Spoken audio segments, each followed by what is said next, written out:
karena kaduha semuanya karena permintaan dari Al-Mukarram udah gedeng wabi apapun cerdas sami'na wa ta'na. Jadi lun pun kurang sehat dalam keadaan batuk nyobri daul dua kemah. Kemudian mungkin kasidah ya lun keun malamnya khusus kepada Sirajul Huda. Judul itu nebuhuron masing-masing, tapi yang lun kenyo khusus kepada pondok pesantren Sirajul Huda. Putranan dayah yone. Sirajul Huda.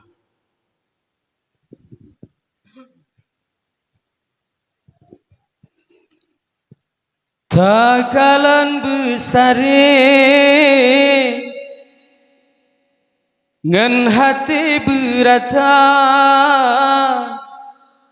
nikmat bailahun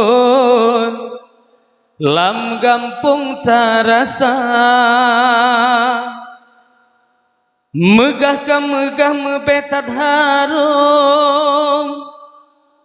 bungong lam gampung mebeulua rame yang tube ku tangan dusun beharum Sirajul Huda Sirajul Huda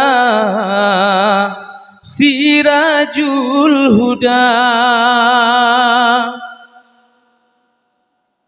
Bak sidro pemuda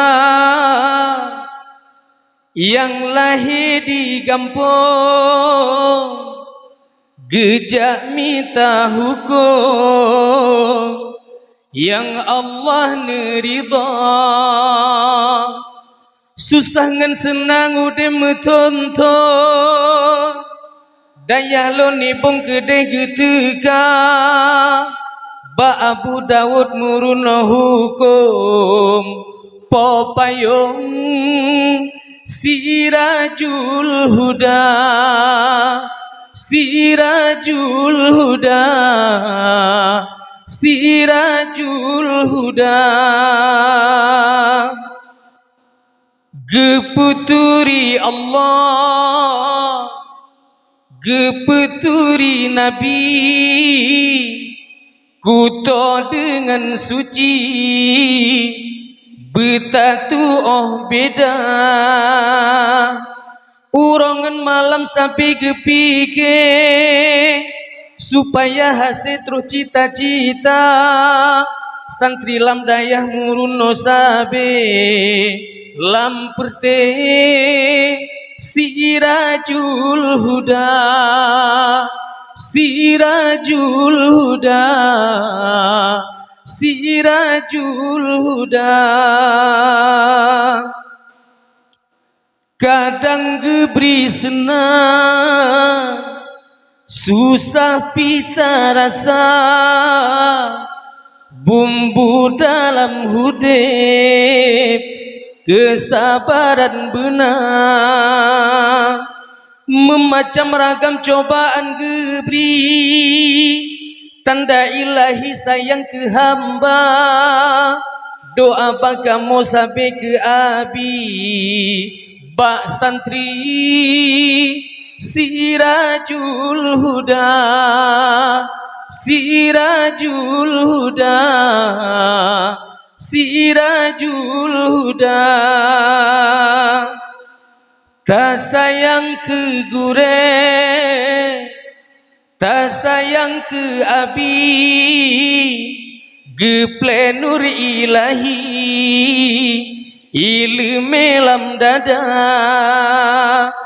Benahai poma caci mencaci Benahai aki hina menghina Sayang ke daya sayang ke abi Petinggi Sirajul Huda Sirajul Huda Sirajul Huda senang hati gure, getanyo bahagia, murka dengan gure, alamat celaka. Walau lam sakit rahmat Allah beri, metubi-tubi cobaan teka, yang penting daya ridha ilahi berseri. Sirajul Huda, Sirajul Huda, Sirajul Huda. Kadang uro malam sabingan ia mata, gepike ke nasib yang tengah gerasa, sedengan hati beban pikiran, sampai Tuhan gemohon pinta, sayang ke santri lam pendidikan, besar pitrang Sirajul Huda, Sirajul Huda, Sirajul Huda.